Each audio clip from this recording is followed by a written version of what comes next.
कर्म में रहते हुए भी जो हर पल अपनी आत्मा को ईश्वर से जोड़ता है, वही सच्चा योगी है।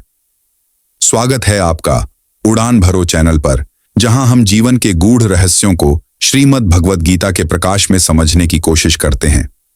आज हम अध्याय 5 का संपूर्ण अध्याय कर्म योग, कृष्ण भावना, भावित कर्म के रहस्यमय ज्ञान को खोलेंगे। यह अध्याय हमें सिखाता है कि कैसे कर्म करते हुए भी पूर्ण शांति और ईश्वर से जुड़ाव पाया जा सकता है। क्या है निष्काम कर्म का महत्व और कैसे हर कार्य को एक साधना में बदला जा सकता है। तो तैयार हो जाइए इस प्रेरणादायक यात्रा के लिए। अब उड़ान भरो ज्ञान की ओर। तो चलिए शुरू करते हैं। अर्जुन ने कहा, संन्यासम कर्मणाम कृष्ण पुनर्योगम च शंससि यच्छ्रेय एतयोरेकम तन्मय ब्रूहि सुनिश्चितम। अर्जुन ने कहा, हे कृष्ण, पहले आप मुझसे कर्म त्यागने के लिए कहते हैं और फिर भक्तिपूर्वक कर्म करने का आदेश देते हैं। क्या आप अब कृपा करके निश्चित रूप से मुझे बताएंगे कि इन दोनों में से कौन अधिक लाभप्रद है? तात्पर्य: भगवद गीता के इस 5वें अध्याय में भगवान बताते हैं कि भक्तिपूर्वक किया गया कर्म शुष्क चिंतन से श्रेष्ठ है। भक्ति पथ अधिक सुगम है क्योंकि दिव्य स्वरूपा भक्ति मनुष्य को कर्म बंधन से मुक्त करती है। द्वितीय अध्याय में आत्मा तथा उसके शरीर बंधन का सामान्य ज्ञान बतलाया गया है। उसी में बुद्धि योग अर्थात भक्ति द्वारा इस भौतिक बंधन से निकलने का भी वर्णन हुआ है। तृतीय अध्याय में यह बताया गया है कि ज्ञानी को कोई कार्य नहीं करने पड़ते।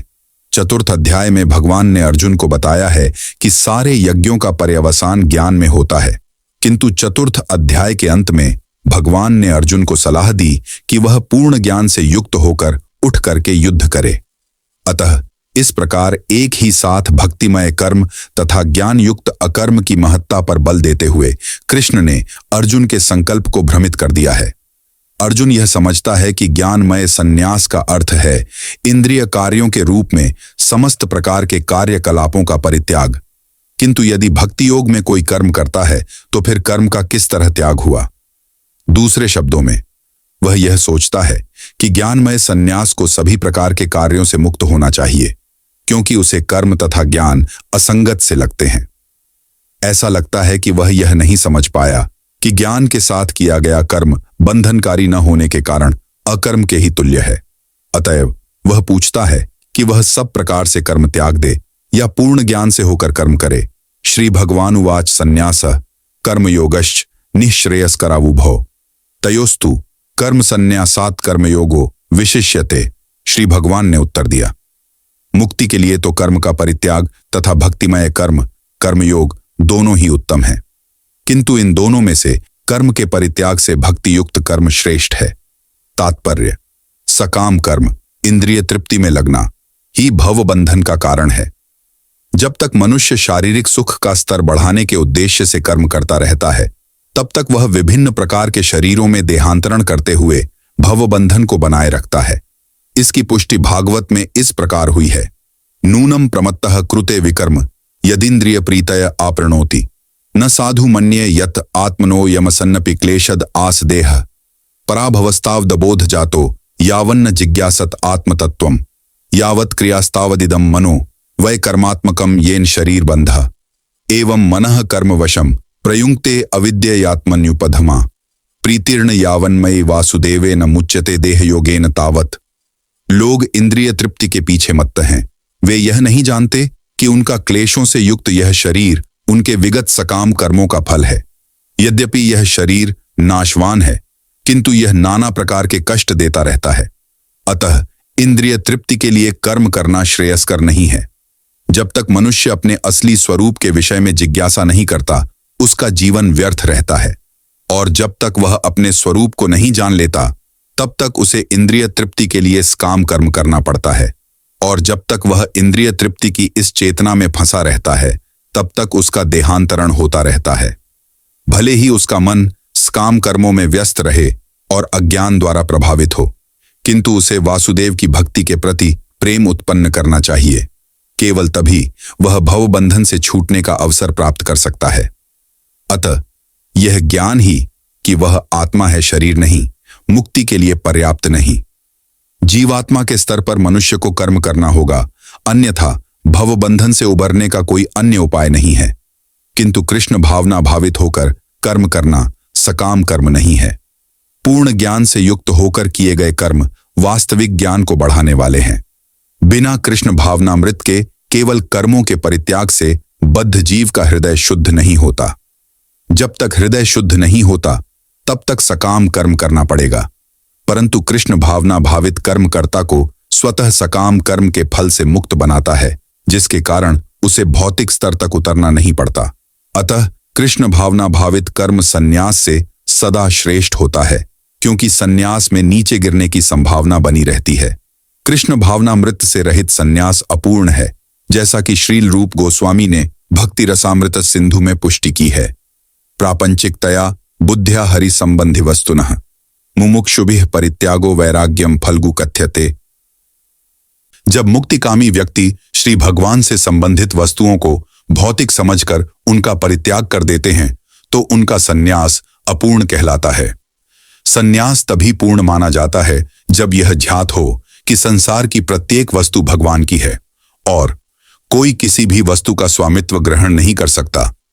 वस्तुतः मनुष्य को यह समझने का प्रयत्न करना चाहिए कि उसका अपना कुछ भी नहीं है, तो फिर संन्यास का प्रश्न ही कहां उठता है। जो व्यक्ति यह समझता है कि सारी संपत्ति कृष्ण की है, वह नित्य सन्यासी है। प्रत्येक वस्तु कृष्ण की है, अतः उसका उपयोग कृष्ण के लिए किया जाना चाहिए। कृष्ण भावना भावित होकर इस प्रकार का पूर्ण कार्य करना मायावादी सन्यासी के कृत्रिम वैराग्य से कहीं उत्तम है।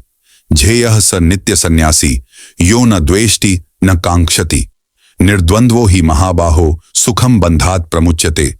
पुरुष न तो कर्म फलों से घृणा करता है और न कर्म फल की इच्छा करता है, वह नित्य सन्यासी जाना जाता है। हे महाबाहु अर्जुन, ऐसा मनुष्य समस्त द्वंद्वों से रहित होकर भवबंधन को पार कर पूर्णतया मुक्त हो जाता है।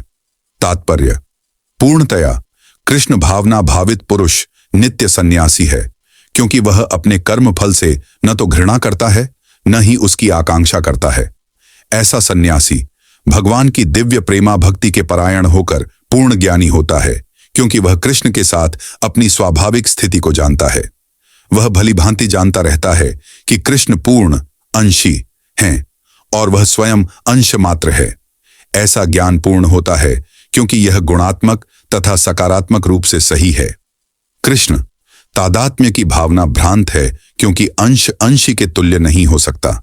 यह ज्ञान की एकता गुणों की है, न कि गुणों की मात्रा की। सही दिव्य ज्ञान है जिससे मनुष्य अपने आप में पूर्ण बनता है, जिसे न तो किसी वस्तु की आकांक्षा रहती है न किसी का शोक। उसके मन में किसी प्रकार का छल कपट नहीं रहता, क्योंकि वह जो कुछ भी करता है कृष्ण के लिए करता है। इस प्रकार छल कपट से रहित होकर वह इस भौतिक जगत से भी मुक्त हो जाता है। सांख्य योगो पृथक बाला प्रवदंती न पंडिता एकम्प्या स्थितः सम्यग उभयोर विन्दते फलम। अज्ञानी ही भक्ति कर्म योग को भौतिक जगत के विश्लेषणात्मक अध्ययन सांख्य से भिन्न कहते हैं। जो वस्तुतः ज्ञानी हैं वे कहते हैं कि जो इनमें से किसी एक मार्ग का भलीभांति अनुसरण करता है वह दोनों के फल प्राप्त कर लेता है। तात्पर्य: भौतिक जगत के विश्लेषणात्मक अध्ययन सांख्य का उद्देश्य आत्मा को प्राप्त करना है। भौतिक जगत की आत्मा विष्णु या परमात्मा है। भगवान की भक्ति का अर्थ परमात्मा की सेवा है। एक विधि से वृक्ष की जड़ खोजी जाती है और दूसरी विधि से उसको सींचा जाता है। सांख्य दर्शन का वास्तविक छात्र जगत अर्थात विष्णु को ढूंढता है और फिर पूर्ण ज्ञान समेत अपने को भगवान की सेवा में लगा देता है। अतः मूलतः इन दोनों में कोई भेद नहीं है, क्योंकि दोनों का उद्देश्य विष्णु की प्राप्ति है। जो लोग चरम उद्देश्य को नहीं जानते वे ही कहते हैं कि सांख्य और कर्मयोग एक नहीं है, किंतु जो विद्वान है वह जानता है कि इन दोनों भिन्न विधियों का उद्देश्य एक है। यत् सांख्य प्राप्यते स्थानम तद्योगैरपि गम्यते एकम सांख्यम च योगम च यह पश्यति स पश्यति। जो यह जानता है कि विश्लेषणात्मक अध्ययन सांख्य द्वारा प्राप्य स्थान भक्ति द्वारा भी प्राप्त किया जा सकता है, और इस तरह जो सांख्य योग तथा भक्ति योग को एक समान देखता है वही वस्तुओं को यथारूप में देखता है। तात्पर्य: दार्शनिक शोध सांख्य का वास्तविक उद्देश्य जीवन के चरम लक्ष्य की खोज है। चूंकि जीवन का चरम लक्ष्य आत्म साक्षात्कार है, अतः इन दोनों विधियों से प्राप्त होने वाले परिणामों में कोई अंतर नहीं है। सांख्य दार्शनिक शोध के द्वारा इस निष्कर्ष पर पहुंचा जाता है कि जीव भौतिक जगत का नहीं अपितु पूर्ण परमात्मा का अंश है। फलतः जीवात्मा का भौतिक जगत से कोई सरोकार नहीं होता। उसके सारे कार्य परमेश्वर से संबद्ध होने चाहिए। जब वह कृष्ण भावनामृतवश कार्य करता है तभी वह अपनी स्वाभाविक स्थिति में होता है। सांख्य विधि में मनुष्य को पदार्थ से विरक्त होना पड़ता है और भक्ति योग में उसे कृष्ण भावना भावित कर्म में आसक्त होना होता है। वस्तुतः दोनों ही विधियां एक हैं, यद्यपि ऊपर से एक विधि में विरक्ति दिखती है और दूसरे में आसक्ति है।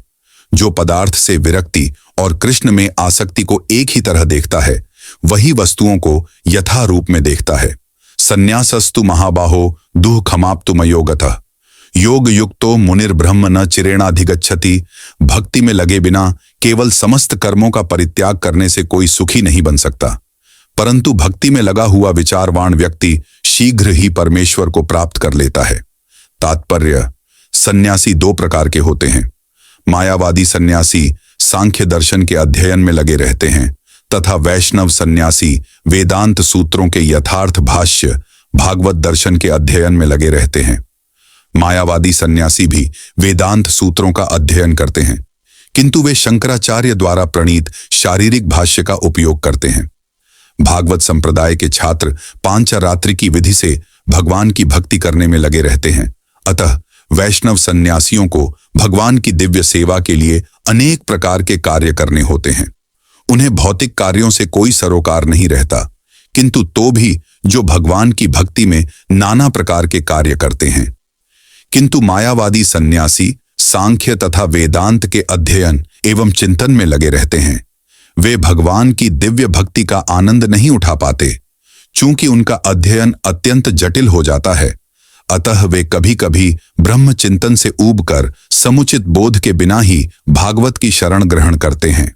फलस्वरूप श्रीमद् भागवत का भी अध्ययन उनके लिए कष्टकर होता है। मायावादी सन्यासियों का शुष्क चिंतन तथा कृत्रिम साधनों से निर्विशेष विवेचना उनके लिए व्यर्थ होती है। भक्ति में लगे हुए वैष्णव सन्यासी अपने दिव्य कर्मों को करते हुए प्रसन्न रहते हैं और यह भी निश्चित रहता है कि वे भगवत धाम को प्राप्त होंगे। मायावादी सन्यासी कभी कभी आत्म साक्षात्कार के पथ से नीचे गिर जाते हैं और फिर से समाज सेवा, परोपकार जैसे भौतिक कर्म में प्रवृत्त होते हैं। अतः निष्कर्ष यह निकला कि कृष्ण भावनामृत के कार्यों में लगे रहने वाले लोग ब्रह्म अब्रह्म विषयक साधारण चिंतन में लगे सन्यासियों से श्रेष्ठ हैं, यद्यपि वे भी अनेक जन्मों के बाद कृष्ण भावना भावित हो जाते हैं। योग युक्तो विशुद्धात्मा विजितात्मा जितेंद्रिय सर्वभूतात्म भूतात्मा कुर्वन्नपि न लिप्यते। जो भक्ति भाव से कर्म करता है, जो विशुद्ध आत्मा है और अपने मन तथा इंद्रियों को वश में रखता है, वह सबों को प्रिय होता है और सभी लोग उसे प्रिय होते हैं। ऐसा व्यक्ति कर्म करता हुआ भी कभी नहीं बंधता। तात्पर्य: जो कृष्ण भावनामृत के कारण मुक्ति पथ पर है, वह प्रत्येक जीव को प्रिय होता है और प्रत्येक जीव उसके लिए प्यारा है। यह कृष्ण भावनामृत के कारण होता है। ऐसा व्यक्ति किसी भी जीव को कृष्ण से पृथक नहीं सोच पाता। जिस प्रकार वृक्ष की पत्तियां तथा टहनियां वृक्ष से भिन्न नहीं होती, वह भली भांति जानता है कि है वृक्ष की जड़ में डाला गया जल समस्त पत्तियों तथा टहनियों में फैल जाता अथवा आमाशय को भोजन देने से शक्ति स्वतः पूरे शरीर में फैल जाती है। चूंकि कृष्ण भावनामृत में कर्म करने वाला सबों का दास होता है, अतः वह हर एक को प्रिय होता है। चूंकि प्रत्येक व्यक्ति उसके कर्म से प्रसन्न रहता है, अतः उसकी चेतना शुद्ध रहती है। चूंकि उसकी चेतना शुद्ध रहती है, अतः उसका मन पूर्णतया नियंत्रण में रहता है। मन के नियंत्रित होने से उसकी इंद्रियां संयमित रहती हैं। चूंकि उसका मन सदैव कृष्ण में स्थिर रहता है, अतः उसके विचलित होने का प्रश्न ही नहीं उठता। न ही उसे कृष्ण से संबद्ध कथाओं के अतिरिक्त अन्य कार्यों में अपनी इंद्रियों को लगाने का अवसर मिलता है। वह कृष्ण कथा के अतिरिक्त और कुछ सुनना नहीं चाहता। वह कृष्ण को अर्पित किए हुए भोजन के अतिरिक्त अन्य कुछ नहीं खाना चाहता और न ऐसे किसी स्थान में जाने की इच्छा रखता है जहां कृष्ण संबंधी कार्य न होता हो। अतः उसकी इंद्रियां वश में रहती हैं। ऐसा व्यक्ति जिसकी इंद्रियां संयमित हों, वह किसी के प्रति अपराध नहीं कर सकता। इस पर कोई यह प्रश्न कर सकता है, तो फिर अर्जुन अन्यों के प्रति युद्ध में आक्रामक क्यों था? क्या वह कृष्ण भावना भावित नहीं था? वस्तुतः अर्जुन ऊपर से ही आक्रामक था, क्योंकि जैसा कि द्वितीय अध्याय में बताया जा चुका है, आत्मा के अवध्य होने के कारण युद्ध भूमि में एकत्र हुए सारे व्यक्ति अपने अपने स्वरूप में जीवित बने रहेंगे। अतः आध्यात्मिक दृष्टि से कुरुक्षेत्र की युद्ध भूमि में कोई मारा नहीं गया। वहां पर स्थित कृष्ण की आज्ञा से केवल उनके वस्त्र बदल दिए गए। अतः अर्जुन कुरुक्षेत्र की युद्ध भूमि में युद्ध करता हुआ भी वस्तुतः युद्ध नहीं कर रहा था। वह तो पूर्ण कृष्ण भावनामृत में कृष्ण के आदेश का पालन मात्र कर रहा था। ऐसा व्यक्ति कभी कर्म बंधन से नहीं बंधता। नैव किंचित करोमीति युक्तो मन्येत तत्ववित् पश्यन् शृण्वन् स्पृशन् जिघ्रन् नश्नन् गच्छ नन् स्वपन् श्वसन् प्रलपन् विसृजन् गृह्णन् नुन्मिषन् निमिषन् नपि इंद्रियाणि इंद्रियार्थेषु वर्तन्त इति धारयन्। दिव्य भावनामृत युक्त पुरुष देखते, सुनते, स्पर्श करते, सूंघते, खाते, चलते, फिरते, सोते तथा श्वास लेते हुए भी अपने अंतर में सदैव यही जानता रहता है कि वास्तव में वह कुछ भी नहीं करता। बोलते, त्यागते, ग्रहण करते या आंखें खोलते, बंद करते हुए भी वह यह जानता रहता है कि भौतिक इंद्रियां अपने अपने विषयों में प्रवृत्त हैं और वह इन सब से पृथक है। तात्पर्य, चूंकि कृष्ण भावना भावित व्यक्ति का जीवन शुद्ध होता है, फलतः उसे निकट तथा दूरस्थ 5 कारणों कर्ता, कर्म, अधिष्ठान, प्रयास तथा भाग्य पर निर्भर किसी कार्य से कुछ लेना देना नहीं रहता। इसका कारण यही है कि वह भगवान की दिव्य सेवा में लगा रहता है। यद्यपि ऐसा प्रतीत होता है कि वह अपने शरीर तथा इंद्रियों से कर्म कर रहा है, किंतु वह अपनी वास्तविक स्थिति के प्रति सचेत रहता है, जो कि आध्यात्मिक व्यस्तता है।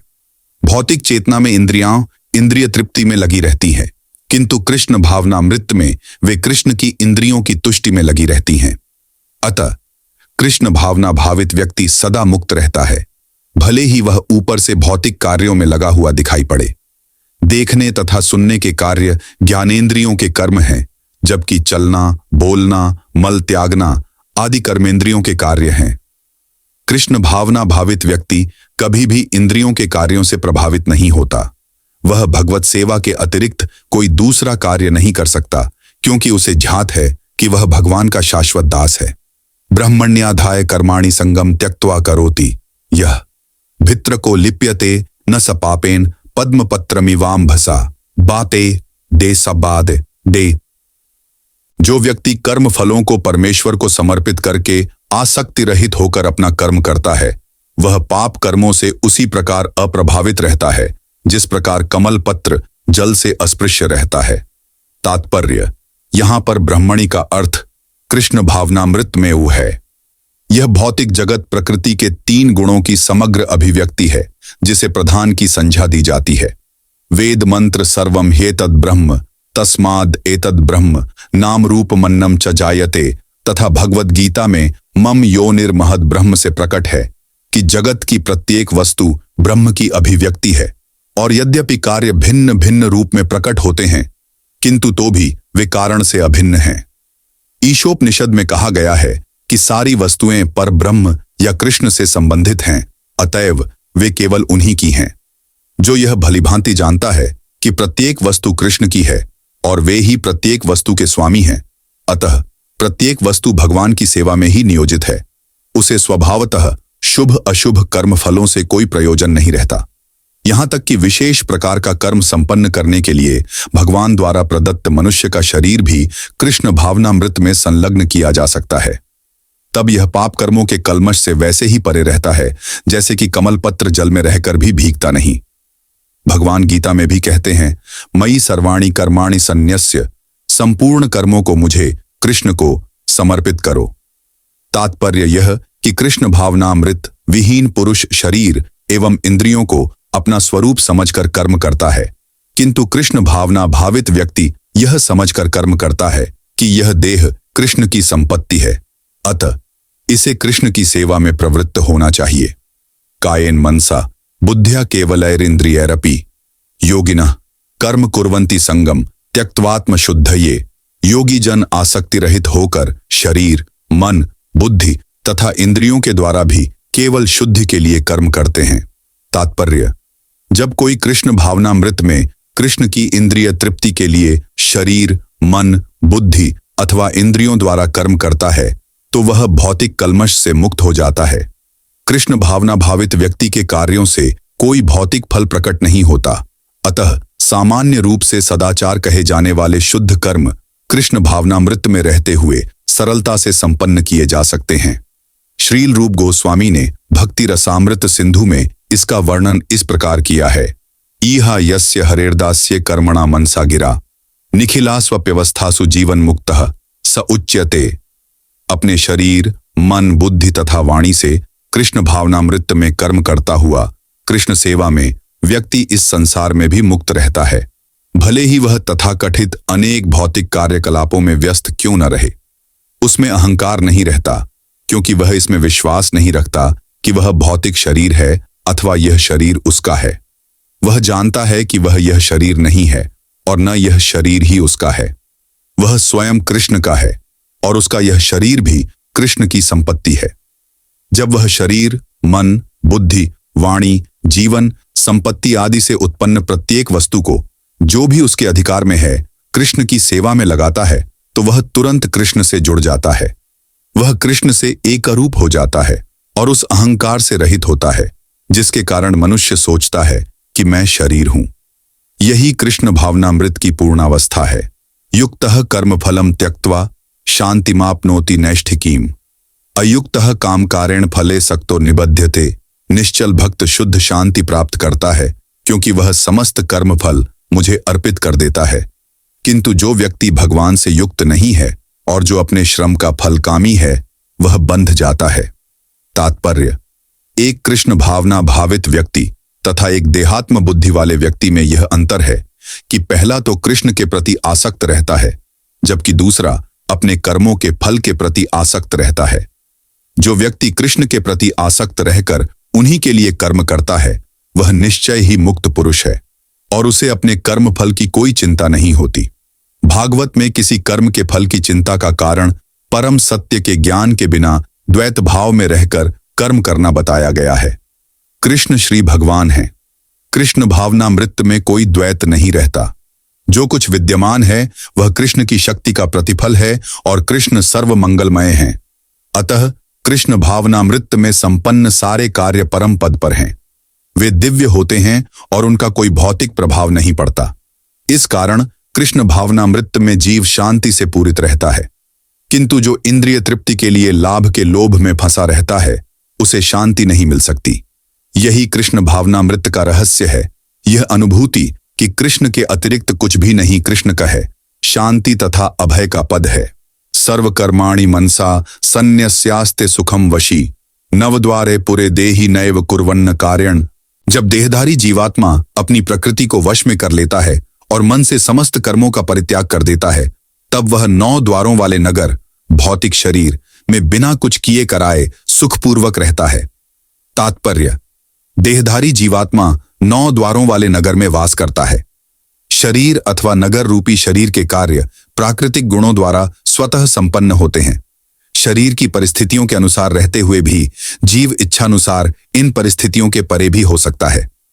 अपनी परा प्रकृति को विस्मृत करने के ही कारण वह अपने को शरीर समझ बैठता है और इसीलिए कष्ट पाता है। कृष्ण भावनामृत के द्वारा वह अपनी वास्तविक स्थिति को पुनः प्राप्त कर सकता है और इस देह बंधन से मुक्त हो सकता है। अतः ज्यों ही कोई कृष्ण भावनामृत को प्राप्त होता है तुरंत ही वह शारीरिक कार्यों से सर्वथा विलग हो जाता है। ऐसे संयमित जीवन में जिसमें उसकी कार्य प्रणाली में परिवर्तन आ जाता है वह 9 द्वारों वाले नगर में सुखपूर्वक निवास करता है। ये 9 द्वार इस प्रकार हैं: नव द्वारे पुरे देहि हंसो लेलायते बहि वशी सर्वस्य लोकस्य स्थावरस्य चरस्य च। जीव के शरीर के भीतर वास करने वाले भगवान ब्रह्मांड के समस्त जीवों के नियंता हैं। यह शरीर 9 द्वारों, 2 आंखें, 2 नथुने, 2 कान, 1 मुंह, गुदा तथा उपस्थ से युक्त है। बद्धावस्था में जीव अपने आप को शरीर मानता है, किंतु जब वह अपनी पहचान अपने अंतर के भगवान से करता है तो वह शरीर में रहते हुए भी भगवान की भांति मुक्त हो जाता है। अतः कृष्ण भावना भावित व्यक्ति शरीर के बाह्य तथा आंतरिक दोनों कर्मों से मुक्त रहता है। न कर्तृत्वम न कर्माणि लोकस्य सृजति प्रभु न कर्म फल संयोगम स्वभावस्तु प्रवर्तते। शरीर रूपी नगर का स्वामी देहधारी जीवात्मा न तो कर्म का सृजन करता है, न लोगों को कर्म करने के लिए प्रेरित करता है, न ही कर्म फल की रचना करता है। यह सब तो प्रकृति के गुणों द्वारा ही किया जाता है। तात्पर्य, जैसा कि 7वें अध्याय में बताया जाएगा, जीव तो परमेश्वर की शक्तियों में से एक है, किंतु वह भगवान की अपरा प्रकृति है जो पदार्थ से भिन्न है। संयोगवश परा प्रकृति या जीव अनादिकाल से प्रकृति अपरा के संपर्क में रहा है। जिस नाशवान शरीर या भौतिक आवास को वह प्राप्त करता है, वह अनेक कर्मों और उनके फलों का कारण है। ऐसे बद्ध वातावरण में रहते हुए मनुष्य अपने आप को अज्ञानवश शरीर मानकर शरीर के कर्म फलों का भोग करता है। अनंत काल से उपार्जित यह अज्ञान ही शारीरिक सुख दुख का कारण है। ज्यों ही जीव शरीर के कार्यों से पृथक हो जाता है, त्यों ही वह कर्म बंधन से भी मुक्त हो जाता है। जब तक वह शरीर रूपी नगर में निवास करता है, तब तक वह इसका स्वामी प्रतीत होता है, किंतु वास्तव में वह न तो इसका स्वामी होता है और न इसके कर्मों तथा फलों का नियंता ही। वह तो इस भवसागर के बीच जीवन संघर्ष में रत प्राणी है। सागर की लहरें उसे उछालती रहती हैं, किंतु उन पर उसका वश नहीं चलता। उसके उद्धार का एकमात्र साधन है कि दिव्य कृष्ण भावनामृत द्वारा समुद्र के बाहर आए। इसी के द्वारा समस्त अशांति से उसकी रक्षा हो सकती है। नादत्ते कस्यचित् पापम न चैव सुकृतम विभु अज्ञानेनावृतम ज्ञानम तेन मुह्यन्ति जन्तवः। परमेश्वर न तो किसी के पापों को ग्रहण करता है, न पुण्यों को, किंतु सारे देहधारी जीव उस अज्ञान के कारण मोहग्रस्त रहते हैं जो उनके वास्तविक ज्ञान को आच्छादित किए रहता है। तात्पर्य, विभु का अर्थ है परमेश्वर, जो असीम ज्ञान, धन, बल, यश, सौंदर्य तथा त्याग से युक्त है। वह सदैव आत्मतृप्त और पाप पुण्य से अविचलित रहता है। वह किसी भी जीव के लिए विशिष्ट परिस्थिति नहीं उत्पन्न करता, अपितु जीव अज्ञान से मोहित होकर जीवन की ऐसी परिस्थिति की कामना करता है जिसके कारण कर्म तथा फल की श्रृंखला आरंभ होती है। जीव परा प्रकृति के कारण ज्ञान से पूर्ण है, तो भी वह अपनी सीमित शक्ति के कारण अज्ञान के वशीभूत हो जाता है। भगवान सर्वशक्तिमान है, किंतु जीव नहीं है। भगवान विभु अर्थात सर्वज्ञ है, किंतु जीव अणु है। जीवात्मा में इच्छा करने की शक्ति है, किंतु ऐसी इच्छा की पूर्ति सर्वशक्तिमान भगवान द्वारा ही की जाती है। अतः जब जीव अपनी इच्छाओं से मोहग्रस्त हो जाता है, तो भगवान उसे अपनी इच्छा पूर्ति करने देते हैं, किंतु किसी परिस्थिति विशेष में इच्छित कर्मों तथा फलों के लिए उत्तरदायी नहीं होते। अतएव मोहग्रस्त होने से देहधारी जीव अपने को परिस्थितिजन्य शरीर मान लेता है और जीवन के क्षणिक दुख तथा सुख को भोगता है। भगवान परमात्मा रूप में जीव का चिरसंगी रहते हैं। फलतः वे प्रत्येक जीव की इच्छाओं को उसी तरह समझते हैं जिस तरह फूल के निकट रहने वाला फूल की सुगंध को। इच्छा जीव को बद्ध करने के लिए सूक्ष्म बंधन है। भगवान मनुष्य की योग्यता के अनुसार उसकी इच्छा को पूरा करते हैं। आपन सोची होत नहीं, प्रभु सोची तत्काल। अतः व्यक्ति अपनी इच्छाओं को पूरा करने में सर्वशक्तिमान नहीं होता, किंतु भगवान इच्छाओं की पूर्ति कर सकते हैं। वे निष्पक्ष होने के कारण स्वतंत्र अणुजीवों की इच्छाओं में व्यवधान नहीं डालते, किंतु जब कोई कृष्ण की इच्छा करता है तो भगवान उसकी विशेष चिंता करते हैं और उसे इस प्रकार प्रोत्साहित करते हैं कि भगवान को प्राप्त करने की उसकी इच्छा पूरी हो और वह सदैव सुखी रहे। अतएव वैदिक मंत्र पुकार कर कहते हैं, एष उ ह्येव साधु कर्म कार्यति तम यमेभ्यो लोकेभ्य उन्निनीष्टे, एष उ एवा साधु कर्म कार्यति यमधो निनीष्टे। भगवान जीव को शुभ कर्मों में इसीलिए प्रवृत्त करते हैं जिससे वह ऊपर उठे। भगवान उसे अशुभ कर्मों में इसलिए प्रवृत्त करते हैं जिससे वह नरक जाए। अज्ञो जंतुर्नीशो यमात्मनः सुख दुःखयो ईश्वर प्रेरितो गच्छेत स्वर्गम वाश्वभ्रमेव च। जीव अपने सुख दुख में पूर्णतया आश्रित है। परमेश्वर की इच्छा से वह स्वर्ग या नरक जाता है, जिस तरह वायु के द्वारा प्रेरित बादल। अतः देहधारी जीव कृष्ण भावनामृत की उपेक्षा करने की अपनी अनादि प्रवृत्ति के कारण अपने लिए मोह उत्पन्न करता है। फलस्वरूप स्वभावतः सच्चिदानंद स्वरूप होते हुए भी वह अपने अस्तित्व की लघुता के कारण भगवान के प्रति सेवा करने की अपनी स्वाभाविक स्थिति को भूल जाता है और इस तरह वह अविद्या द्वारा बंदी बना लिया जाता है। अज्ञानवश जीव यह कहता है कि उसके भवबंधन के लिए भगवान उत्तरदायी हैं। इसकी पुष्टि वेदांत भी करते हैं। वैषम्य नैर्घृण्य न सापेक्षत्वात् तथा ही दर्शयति। भगवान न तो किसी के प्रति घृणा करते हैं न किसी को चाहते हैं, यद्यपि ऊपर से ऐसा प्रतीत होता है। ज्ञानेन तु तद्ज्ञानम येषां नाशित मात्मनः तेषामादित्यवज्ञानम प्रकाशयति तत्परम। किंतु जब कोई उस ज्ञान से प्रबुद्ध होता है जिससे अविद्या का विनाश होता है तो उसके ज्ञान से सब कुछ उसी तरह प्रकट हो जाता है जैसे दिन में सूर्य से सारी वस्तुएं प्रकाशित हो जाती हैं। तात्पर्य, जो लोग कृष्ण को भूल गए हैं वे निश्चित रूप से मोहग्रस्त होते हैं, किंतु जो कृष्ण भावना भावित हैं वे नहीं होते। भगवद गीता में कहा गया है, सर्व ज्ञान प्लवेन ज्ञानाग्निः सर्वकर्माणि तथा न ही ज्ञानेन सदृशम। ज्ञान सदैव सम्माननीय है। और वह ज्ञान क्या है? श्री कृष्ण के प्रति आत्मसमर्पण करने पर ही पूर्ण ज्ञान प्राप्त होता है। जैसा कि गीता में ही कहा गया है, बहूनाम जन्म नामन्ते ज्ञानवान माम प्रपद्यते।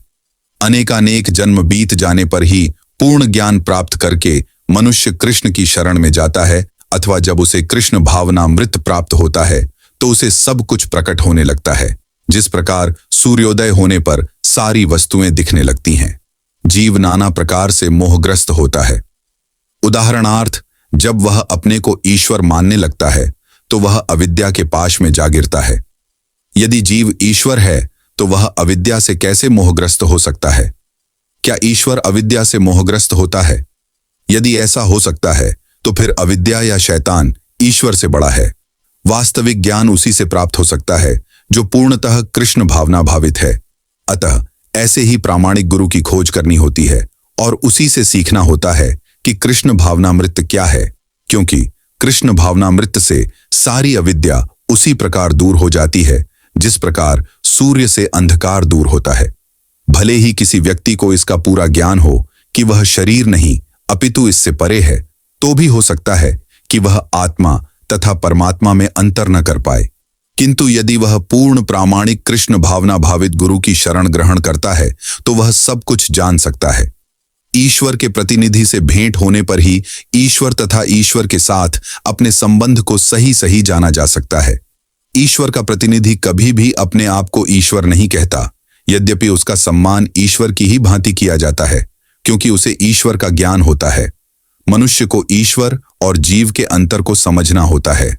अतएव भगवान कृष्ण ने द्वितीय अध्याय में यह कहा है कि प्रत्येक जीव व्यष्टि है और भगवान भी व्यष्टि हैं। ये सब भूतकाल में व्यष्टि थे, संप्रति भी व्यष्टि हैं और भविष्य में मुक्त होने पर भी व्यष्टि बने रहेंगे। रात्रि के समय अंधकार में हमें प्रत्येक वस्तु एक सी दिखती है, किंतु दिन में सूर्य के उदय होने पर सारी वस्तुएं अपने अपने वास्तविक स्वरूप में दिखती हैं। आध्यात्मिक जीवन में व्यष्टि की पहचान ही वास्तविक ज्ञान है। तबुद्धयस्तदात्मानस्तन्निष्ठास्तत्परायणा गच्छन्त्य पुनरावृत्तिं ज्ञान निर्धुत कल्मषा। जब मनुष्य की बुद्धि, मन, श्रद्धा तथा शरण सब कुछ भगवान में स्थिर हो जाते हैं, तभी वह पूर्ण ज्ञान द्वारा समस्त कल्मश से शुद्ध होता है और मुक्ति के पथ पर अग्रसर होता है। पिए पेश तात्पर्य, परम दिव्य सत्य भगवान कृष्ण ही हैं। सारी गीता इसी घोषणा पर केंद्रित है कि कृष्ण श्री भगवान हैं। यही समस्त वेदों का भी अभिमत है। परतत्व का अर्थ परम सत्य है, जो भगवान को ब्रह्म, परमात्मा तथा भगवान के रूप में जानने वालों द्वारा समझा जाता है। भगवान ही इस परतत्व की पराकाष्ठा है, उनसे बढ़कर कुछ नहीं है। भगवान कहते हैं, मत्तः परतरम नान्यत किंचिदस्ति धनंजय। कृष्ण निराकार ब्रह्म का भी अनुमोदन करते हैं, ब्रह्मणो ही प्रतिष्ठा हम। अतः सभी प्रकार से कृष्ण परम सत्य परतत्व हैं, जिनके मन, बुद्धि, श्रद्धा तथा शरण कृष्ण में हैं, अर्थात जो पूर्णतया कृष्ण भावना भावित हैं, उनके सारे कल्मश धुल जाते हैं और उन्हें ब्रह्म संबंधी प्रत्येक वस्तु का पूर्ण ज्ञान रहता है। कृष्ण भावना भावित व्यक्ति यह भलीभांति समझ सकता है कि कृष्ण में द्वैत है, एक साथ एकता तथा भिन्नता, और ऐसे दिव्य ज्ञान से युक्त होकर वह मुक्ति पथ पर सुस्थिर प्रगति कर सकता है। विद्या विनय संपन्ने ब्राह्मणे गवि हस्तिनी शून्य चैव स्वपाके च पंडिताः समदर्शिनः। विनम्र साधु पुरुष अपने वास्तविक ज्ञान के कारण एक विद्वान तथा विनीत ब्राह्मण, गाय, हाथी, कुत्ता तथा चांडाल को समान दृष्टि संभव से देखते हैं। तात्पर्य: कृष्ण भावना भावित व्यक्ति योनि या जाति में भेद नहीं मानता। सामाजिक दृष्टि से ब्राह्मण तथा चांडाल भिन्न भिन्न हो सकते हैं, अथवा योनि के अनुसार कुत्ता, गाय तथा हाथी भिन्न हो सकते हैं, किंतु विद्वान योगी की दृष्टि में ये शरीरगत भेद अर्थहीन होते हैं। इसका कारण परमेश्वर से उनका संबंध है और परमेश्वर परमात्मा रूप में हर एक के हृदय में स्थित हैं। परम सत्य का ऐसा ज्ञान वास्तविक यथार्थ ज्ञान है। जहां तक विभिन्न जातियों या विभिन्न योनियों में शरीर का संबंध है, भगवान सबों पर समान रूप से दयालु हैं, क्योंकि वे प्रत्येक जीव को अपना मित्र मानते हैं। फिर भी जीवों की समस्त परिस्थितियों में वे अपना परमात्मा स्वरूप बनाए रखते हैं। परमात्मा रूप में भगवान चांडाल तथा ब्राह्मण दोनों में उपस्थित रहते हैं। यद्यपि इन दोनों के शरीर एक से नहीं होते। शरीर तो प्रकृति के गुणों के द्वारा उत्पन्न हुए हैं, किंतु शरीर के भीतर आत्मा तथा परमात्मा समान आध्यात्मिक गुण वाले हैं। परंतु आत्मा तथा परमात्मा की यह समानता उन्हें मात्रात्मक दृष्टि से समान नहीं बनाती, क्योंकि व्यष्टि आत्मा किसी विशेष शरीर में उपस्थित होता है, किंतु परमात्मा प्रत्येक शरीर में है। कृष्ण भावना भावित व्यक्ति को इसका पूर्ण ज्ञान होता है, इसीलिए वह सचमुच ही विद्वान तथा समदर्शी होता है। आत्मा तथा परमात्मा के लक्षण समान हैं, क्योंकि दोनों चेतन, शाश्वत तथा आनंदमय हैं, किंतु अंतर इतना ही है कि आत्मा शरीर की सीमा के भीतर सचेतन रहता है, जबकि परमात्मा सभी शरीरों में सचेतन है। परमात्मा बिना किसी भेदभाव के सभी शरीरों में विद्यमान है इहैव तैर्जितः सर्गो येषां साम्ये स्थितम मनः निर्दोषम हि समम ब्रह्म तस्मात् ब्रह्मणि ते स्थिताः। जिनके मन एकत्व तथा समता में स्थित हैं, उन्होंने जन्म तथा मृत्यु के बंधनों को पहले ही जीत लिया है। वे ब्रह्म के समान निर्दोष हैं और सदा ब्रह्म में ही स्थित रहते हैं। तात्पर्य: जैसा कि ऊपर कहा गया है, मानसिक समता आत्म साक्षात्कार का लक्षण है। जिन्होंने ऐसी अवस्था प्राप्त कर ली है, उन्हें भौतिक बंधनों पर, विशेषतया जन्म तथा मृत्यु पर विजय प्राप्त किए हुए मानना चाहिए। जब तक मनुष्य शरीर को आत्मस्वरूप मानता है, वह बद्ध जीव माना जाता है, किंतु ज्यों ही वह आत्म साक्षात्कार द्वारा समचित्तता की अवस्था को प्राप्त कर लेता है, वह बद्ध जीवन से मुक्त हो जाता है। दूसरे शब्दों में, उसे इस भौतिक जगत में जन्म नहीं लेना पड़ता, अपितु अपनी मृत्यु के बाद वह आध्यात्मिक लोक को जाता है। भगवान निर्दोष हैं, क्योंकि वे आसक्ति अथवा घृणा से रहित हैं। इसी प्रकार जब जीव आसक्ति अथवा घृणा से रहित होता है, तो वह भी निर्दोष बन जाता है और वैकुंठ जाने का अधिकारी हो जाता है। ऐसे व्यक्तियों को पहले से ही मुक्त मानना चाहिए। उनके लक्षण आगे बतलाए गए हैं। न प्रहृष्येत प्रियम प्राप्य नोद्विजेत प्राप्य छाप्रियम स्थिर बुद्धिर सम्मूढ़ो ब्रह्मविद ब्रह्मणि स्थितः। जो न तो प्रिय वस्तु को पाकर हर्षित होता है और न अप्रिय को पाकर विचलित होता है। जो स्थिर बुद्धि है, जो मोहरहित है और भगवद विद्या को जानने वाला है, वह पहले से ही ब्रह्म में स्थित रहता है। तात्पर्य: यहां पर स्वरूप सिद्ध व्यक्ति के लक्षण दिए गए हैं। पहला लक्षण यह है कि उसमें शरीर और आत्मतत्व के तादात्म्य का भ्रम नहीं रहता। वह यह भलीभांति जानता है कि मैं यह शरीर नहीं हूं, अपितु भगवान का एक अंश हूं। अतः कुछ प्राप्त होने पर न तो उसे प्रसन्नता होती है और न शरीर की कुछ हानि होने पर शोक होता है। मन की यह स्थिरता स्थिर बुद्धि या आत्मबुद्धि कहलाती है। अतः वह न तो स्थूल शरीर को आत्मा मानने की भूल करके मोहग्रस्त होता है और न शरीर को स्थायी मानकर आत्मा के अस्तित्व को ठुकराता है। इस ज्ञान के कारण वह परम सत्य अर्थात ब्रह्म, परमात्मा तथा भगवान के ज्ञान को भलीभांति जान लेता है। इस प्रकार वह अपने स्वरूप को जानता है और परब्रह्म से हर बात में तदाकार होने का कभी यत्न नहीं करता। इसे ब्रह्म साक्षात्कार या आत्म साक्षात्कार कहते हैं। ऐसी स्थिर बुद्धि कृष्ण भावनामृत कहलाती है। बाह्य स्पर्शेश्व सक्तात्मा विन्दत्यात्मनि यत् सुखम स ब्रह्म योग युक्तात्मा सुखमक्षयमश्रुते। ऐसा मुक्त पुरुष भौतिक इंद्रिय सुख की ओर आकृष्ट नहीं होता, अपितु सदैव समाधि में रहकर अपने अंतर में आनंद का अनुभव करता है। इस प्रकार स्वरूप सिद्ध व्यक्ति परब्रह्म में एकाग्र चित्त होने के कारण असीम सुख भोगता है।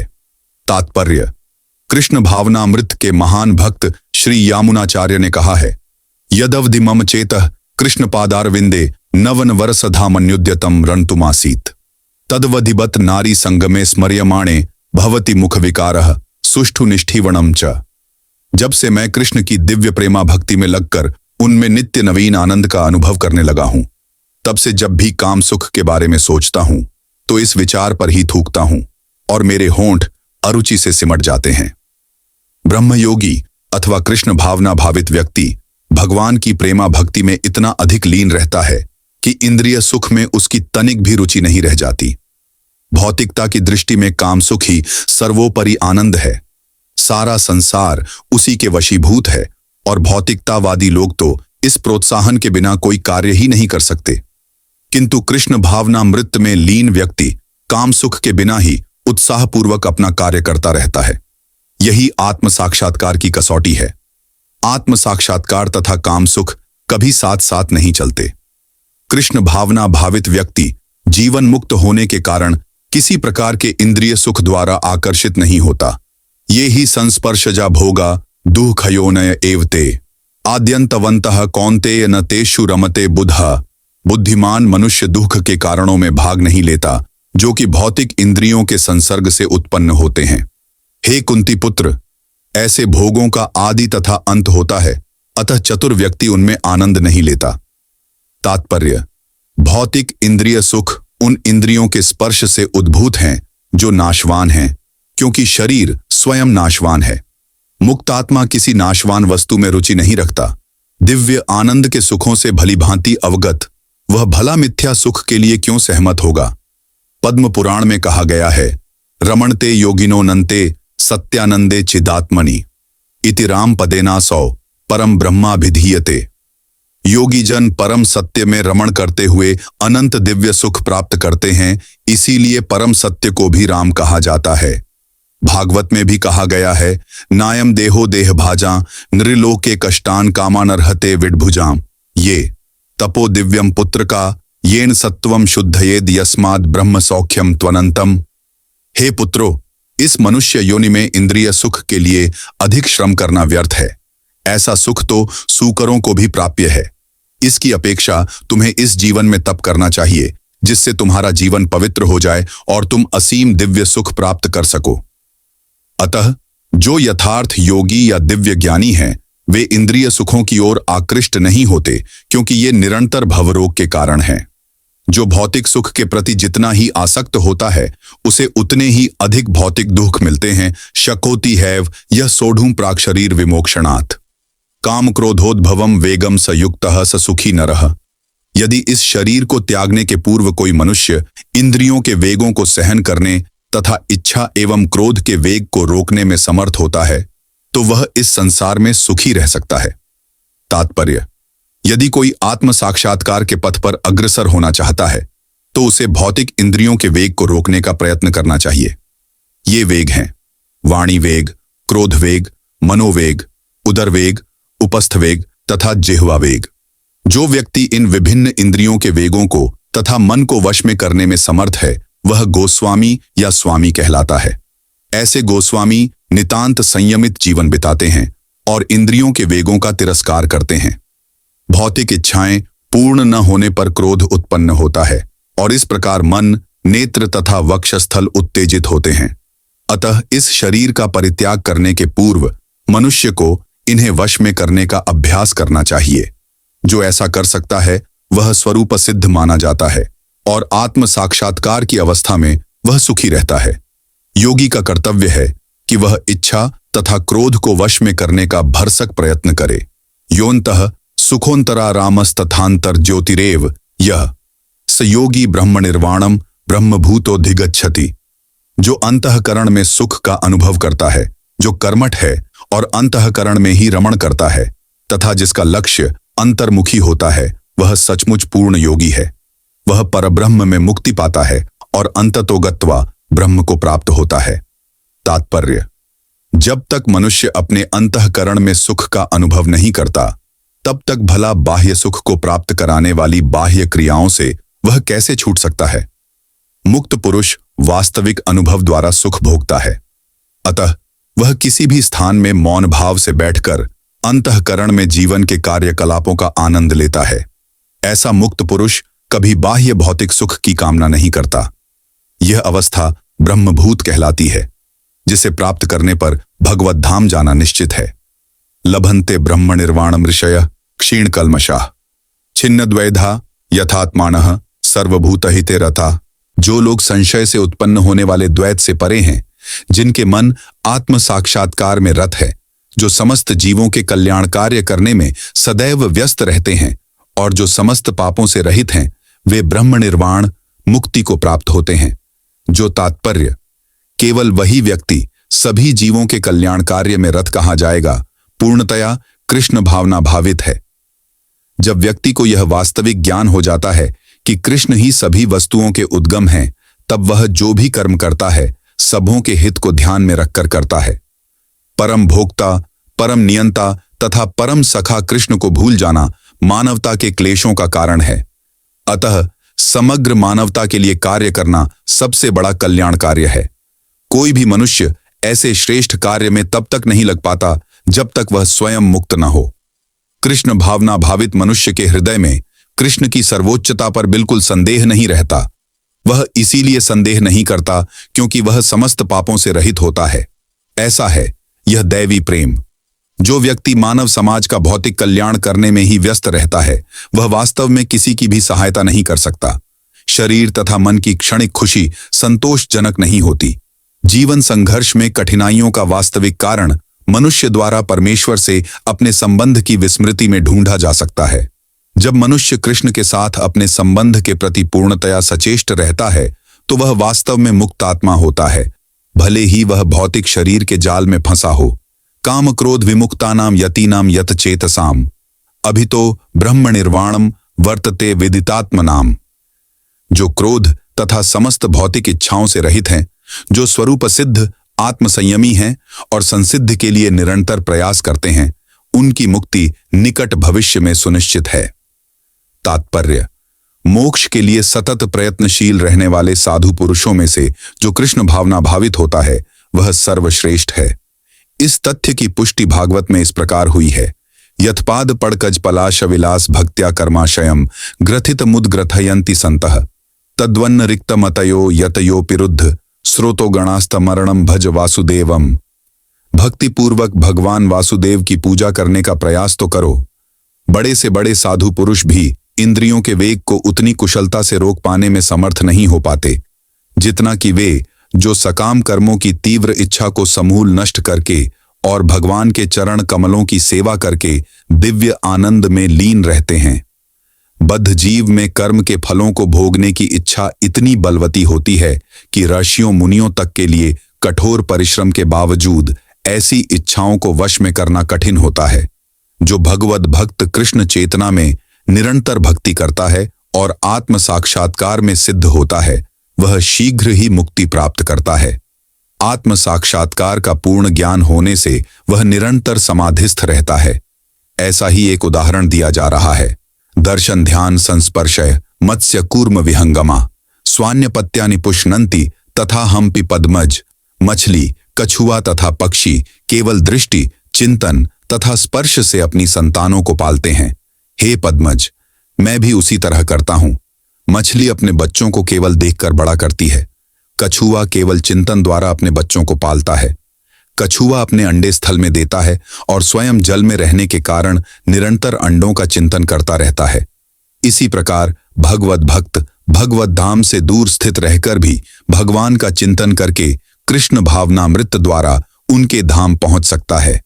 उसे भौतिक क्लेशों का अनुभव नहीं होता।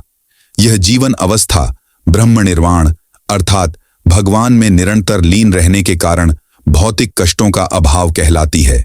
स्पर्शान कृत्वा बहिर्बाह्यांश चक्षुश्चैवांतरे भ्रुवो प्राणापानो समो कृत्वा नासाभ्यंतरचारिणो यथेन्द्रिय मनो बुद्धिर्मुनिर्मोक्षपरायण हास विगतेच्छा भय क्रोधो यह सदा मुक्त एव सह, समस्त इंद्रिय विषयों को बाहर करके, दृष्टि को भौहों के मध्य में केंद्रित करके, प्राण तथा अपान वायु को नथुनों के भीतर रोककर और इस तरह मन, इंद्रियों तथा बुद्धि को वश में करके जो मोक्ष को लक्ष्य बनाता है, वह योगी इच्छा, भय तथा क्रोध से रहित हो जाता है।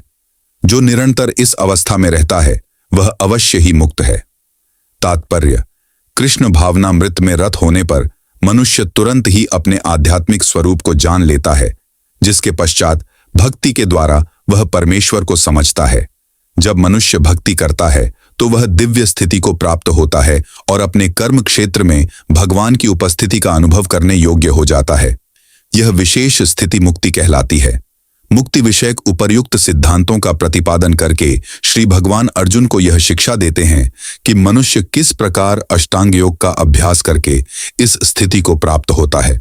यह अष्टांग योग 8 विधियों यम, नियम, आसन, प्राणायाम, प्रत्याहार, धारणा, ध्यान तथा समाधि में विभाजित है।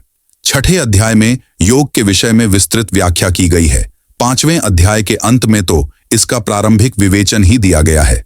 योग में प्रत्याहार विधि से शब्द, स्पर्श, रूप, स्वाद तथा गंध का निराकरण करना होता है और तब दृष्टि को दोनों भौहों के बीच लाकर अधखुली पलकों से उसे नासाग्र पर केंद्रित करना पड़ता है। आंखों को पूरी तरह बंद करने से कोई लाभ नहीं होता, क्योंकि तब सो जाने की संभावना रहती है। न ही आंखों को पूरा खुला रखने से कोई लाभ है, क्योंकि तब तो इंद्रिय विषयों द्वारा आकृष्ट होने का भय बना रहता है। नथुनों के भीतर श्वास की गति को रोकने के लिए प्राण तथा अपान वायुओं को सम किया जाता है। ऐसे योगाभ्यास से मनुष्य अपनी इंद्रियों के ऊपर नियंत्रण प्राप्त करता है, बाह्य इंद्रिय विषयों से दूर रहता है और अपनी मुक्ति की तैयारी करता है। इस योग विधि से मनुष्य समस्त प्रकार के भय तथा क्रोध से रहित हो जाता है और परमात्मा की उपस्थिति का अनुभव करता है। दूसरे शब्दों में, कृष्ण भावनामृत योग के सिद्धांतों को संपन्न करने की सरलतम विधि है। अगले अध्याय में इसकी विस्तार से व्याख्या होगी। किंतु कृष्ण भावना भावित व्यक्ति सदैव भक्ति में लीन रहता है, जिससे उसकी इंद्रियों के अन्यत्र प्रवृत्त होने का भय नहीं रह जाता। अष्टांग योग की अपेक्षा इंद्रियों को वश में करने की यह अधिक उत्तम विधि है। भोक्तारम यज्ञ तपसाम सर्वलोक महेश्वरम सुहृदम सर्वभूतानाम ध्यात्वा माम शांति मृच्छति। मुझे समस्त यज्ञों तथा तपस्याओं का परम भोक्ता, समस्त लोकों तथा देवताओं का परमेश्वर एवं समस्त जीवों का उपकारी एवं हितैषी जानकर मेरे भावनामृत से पूर्ण पुरुष भौतिक दुखों से शांति लाभ करता है। तात्पर्य: माया के वशीभूत सारे बद्ध जीव इस संसार में शांति प्राप्त करने के लिए उत्सुक रहते हैं, किंतु भगवद गीता के इस अंश में वर्णित शांति के सूत्र को वे नहीं जानते। शांति का सबसे बड़ा सूत्र यही है कि भगवान कृष्ण समस्त मानवीय कर्मों भोक्ता हैं। मनुष्यों को चाहिए कि प्रत्येक वस्तु भगवान की दिव्य सेवा में अर्पित कर दें, क्योंकि वे ही समस्त लोकों तथा उनमें रहने वाले देवताओं के स्वामी हैं। उनसे बड़ा कोई नहीं है। वे बड़े से बड़े देवता शिव तथा ब्रह्मा से भी महान हैं। वेदों में भगवान को तमीश्वराणाम परमम महेश्वरम कहा गया है। माया के वशीभूत होकर सारे जीव सर्वत्र अपना प्रभुत्व जताना चाहते हैं, लेकिन वास्तविकता तो यह है कि सर्वत्र भगवान की माया का प्रभुत्व है। भगवान प्रकृति माया के स्वामी हैं और बद्ध जीव प्रकृति के कठोर अनुशासन के अंतर्गत हैं। जब तक कोई इन तथ्यों को समझ नहीं लेता, तब तक संसार में व्यष्टि या समष्टि रूप से शांति प्राप्त कर पाना संभव नहीं है। कृष्ण भावनामृत का यही अर्थ है। भगवान कृष्ण परमेश्वर हैं तथा देवताओं सहित सारे जीव उनके आश्रित हैं। पूर्ण कृष्ण भावनामृत में रहकर ही पूर्ण शांति प्राप्त की जा सकती है। यह 5वां अध्याय कृष्ण भावनामृत की, जिसे सामान्यतया कर्मयोग कहते हैं, व्यावहारिक व्याख्या है। यहां पर इस प्रश्न का उत्तर दिया गया है कि कर्मयोग से मुक्ति किस तरह प्राप्त होती है। कृष्ण भावनामृत में कार्य करने का अर्थ है परमेश्वर के रूप में भगवान के पूर्ण ज्ञान के साथ कर्म करना। ऐसा कर्म दिव्य ज्ञान से भिन्न नहीं होता। प्रत्यक्ष कृष्ण भावनामृत भक्ति योग है और ज्ञान योग वह पथ है जिससे भक्ति योग प्राप्त किया जाता है। कृष्ण भावनामृत का अर्थ है परमेश्वर के साथ अपने संबंध का पूर्ण ज्ञान प्राप्त करके कर्म करना, और इस चेतना की पूर्णता का अर्थ है कृष्ण या श्री भगवान का पूर्ण ज्ञान। शुद्ध जीव भगवान के अंश रूप में ईश्वर का शाश्वत दास है। वह माया पर प्रभुत्व जताने की इच्छा से ही माया के संपर्क में आता है और यही उसके कष्टों का मूल कारण है। जब तक वह पदार्थ के संपर्क में रहता है, उसे भौतिक आवश्यकताओं के लिए कर्म करना पड़ता है, किंतु कृष्ण भावनामृत उसे पदार्थ की परिधि में स्थित होते हुए भी आध्यात्मिक जीवन में ले आता, क्योंकि भौतिक जगत में भक्ति का अभ्यास करने पर जीव का दिव्य स्वरूप पुनः प्रकट होता है। जो मनुष्य जितना ही प्रगत है, वह उतना ही पदार्थ के बंधन से मुक्त रहता है। भगवान किसी का पक्षपात नहीं करते। यह तो कृष्ण भावनामृत के लिए व्यक्तिगत व्यावहारिक कर्तव्य पालन पर निर्भर करता है, जिससे मनुष्य इंद्रियों पर नियंत्रण प्राप्त करके इच्छा तथा क्रोध के प्रभाव को जीत लेता है, और जो कोई उपर्युक्त काम इच्छाओं को वश में करके कृष्ण भावनामृत में दृढ़ रहता है, वह ब्रह्म निर्वाण या दिव्य अवस्था को प्राप्त होता है। कृष्ण भावनामृत में अष्टांग योग पद्धति का स्वयमेव अभ्यास होता है, क्योंकि इससे अंतिम लक्ष्य की पूर्ति होती है। यम, नियम, आसन, प्राणायाम, प्रत्याहार, धारणा, ध्यान तथा समाधि के अभ्यास द्वारा धीरे धीरे प्रगति हो सकती है, किंतु भक्ति योग में तो ये प्रस्तावना के स्वरूप हैं, क्योंकि केवल इसी से मनुष्य को पूर्ण शांति प्राप्त हो सकती है। यही जीवन की परम सिद्धि है। इस प्रकार श्रीमद्भगवद गीता के 5वें अध्याय कर्म योग कृष्ण भावना भावित कर्म का भक्ति वेदांत तात्पर्य पूर्ण हुआ।